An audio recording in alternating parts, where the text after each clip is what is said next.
Doesn't really make much difference. We need a bit more light, actually. Don't you? No, I think it's way bright. Okay. I'll sit back because I don't want to look like a...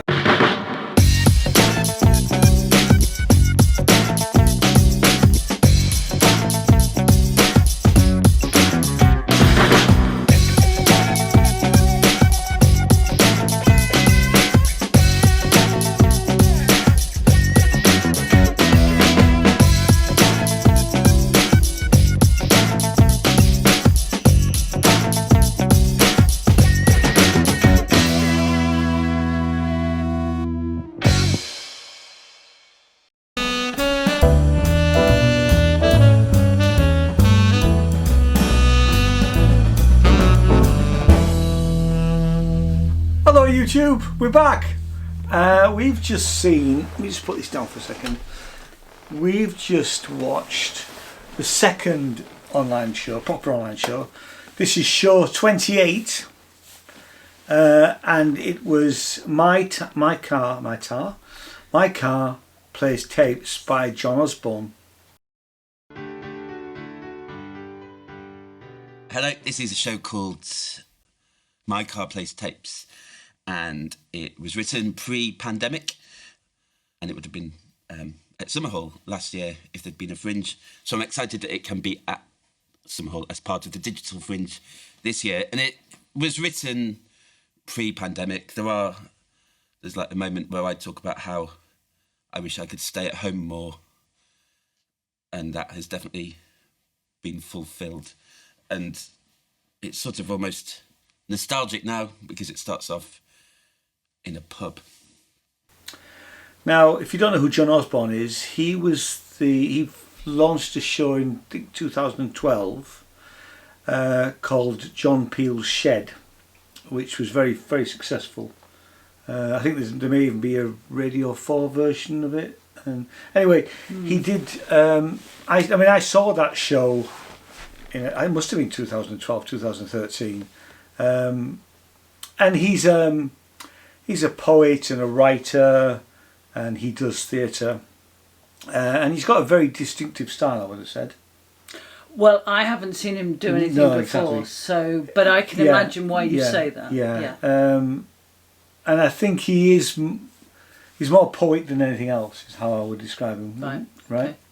Okay. It doesn't say very much in the Fringe description. It says, My Car Plays Tapes is the new storytelling show from John Osborne about getting older, jobs, cars that don't really work, and how to make big decisions with your life.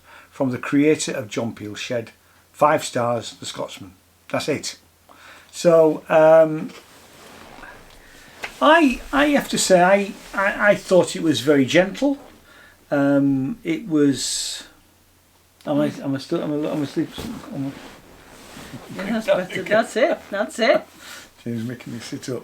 I thought it was very gentle. I quite liked his delivery. I did. But gentle is definitely the word I was going to use. It's witty, I would say, in places. It's not laugh out loud funny, but it is. It's just and it's about 40 minutes, and it was just quite a nice time to spend with him, sat in his armchair, surrounded by his radio and books and tapes.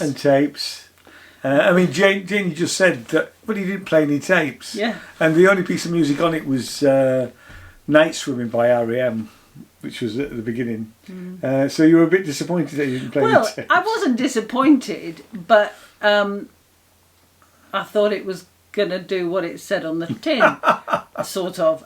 And the fact that he did have a pile of cassette tapes, and he talked about going to get them from his family home, from his old bedroom, because he got another car, and he needed. It had no CD player, so he needed cassette tapes, and obviously that was because he at one point he said, what is it? What is nostalgia? And there were some stories associated with the tapes, but they were just. It was just a lovely, gentle meander through parts of his life. Yeah, and I mean, you asked if it was true. I just wondered if it was true. I mean, it felt like it was true. Yeah, well, actually, while I was just doing a little, I've only done that much research really. I've just literally looked him up on Wikipedia, and he talked about his friend Katie, who was a support worker and artist. Yeah. Well, there is a cover written, and I think it's painted by Katie. So I think. I think predominantly it's true. He might have changed some of the names to protect the innocent, but and I'm assuming he does. Whether he still works as a support worker, I don't know. Well, he said he packed it in. Oh, sorry. Did you miss that bit? Yes, sorry. Yeah. No, he did. Of course, he said that. Yeah. No, what I meant was when he was talking about being a support worker. Well, he was a support worker. Yeah, he was a support I worker. could imagine him in that role. Well, I can. That was what I meant when I said, was he a... But I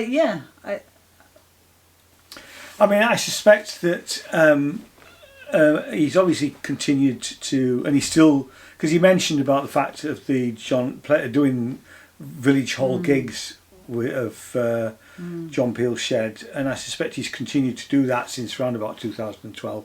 Now, obviously, in 2012, it was a big thing because he did a 60-day tour. Yeah.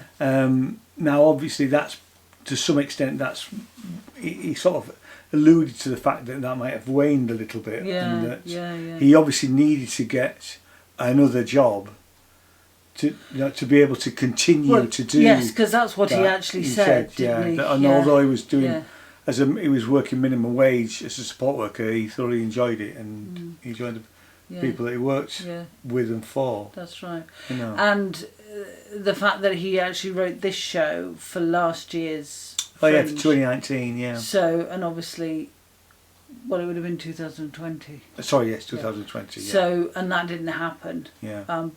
And then he's doing it as an online version, so he didn't do it as an in-person. Well, he did do it as an in-person, though. What? This year? Yeah. No, it's worth mentioning that we tried to get tickets to see him, but it was sold out. He only did one night, I think. And when we contacted the press office, they said there's no tickets for anybody because it was completely sold out. And would we like to watch the online version? Yeah.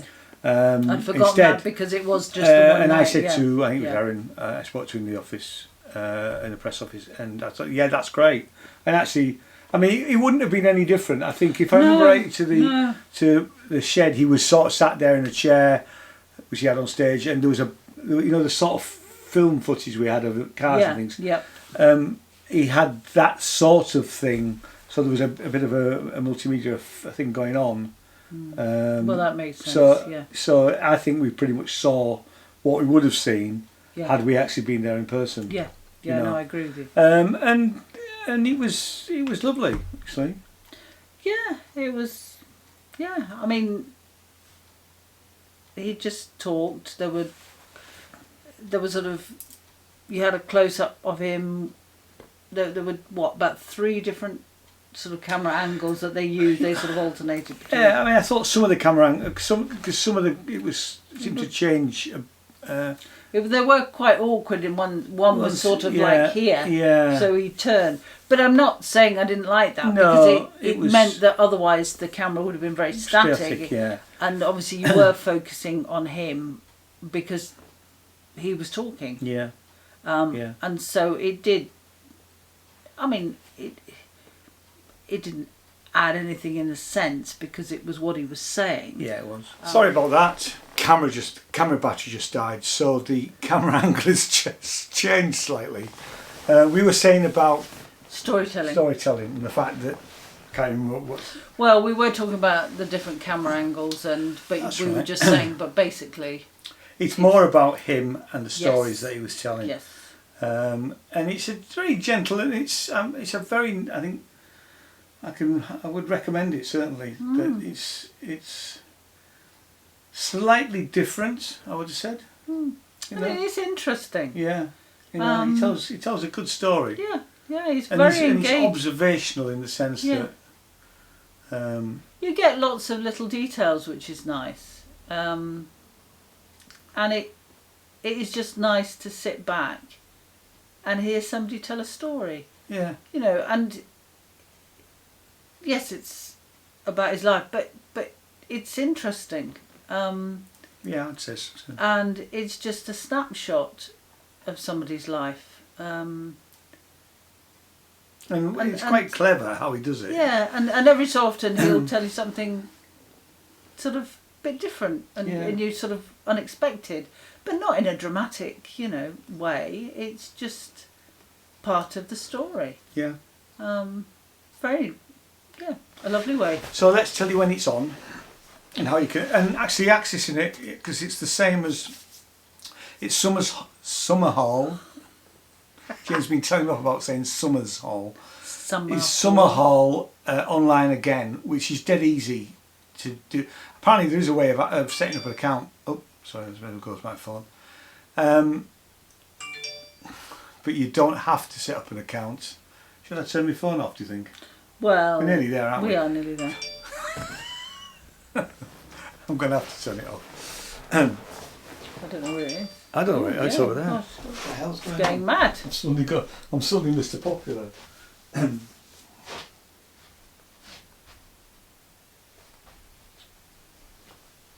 You should have turned his phone off beforehand. Apologies, Mr. YouTube and Miss YouTube. Right, what was I saying? Oh yes. Yeah, you're saying when it's on. When it's on. Yeah, so it's easy to get to in the sense that you just buy your ticket, they'll send you a link with a password, and then you just watch on your laptop, or we connected ours to the TV like we showed you in the last video. So it's very straightforward. Not all of the online systems are that straightforward, I believe, but we'll get to those. There's the picture of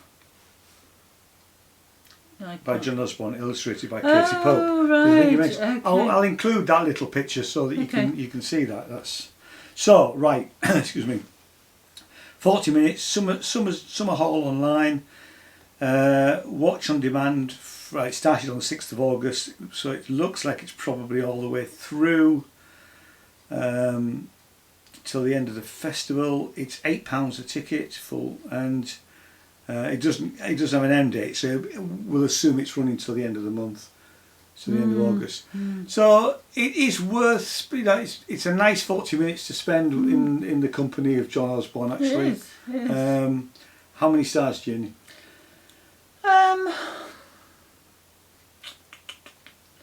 I'll probably say 3. I would also say 3. It's a good 3 though. Yeah, it's a good 3. It's a nice. It's a good 3. It's a nice, gentle, meander through a portion of John's life. Yeah. Okay. So thanks so much for watching. You know what to do if you want to subscribe and all that usual stuff. We'll see you next time for another one. Okay. Don't know what yet. We haven't quite decided. We've got a whole load of these things to do, but we'll. So there's the surprise. There's a tease. Okay. Bye-bye. Bye.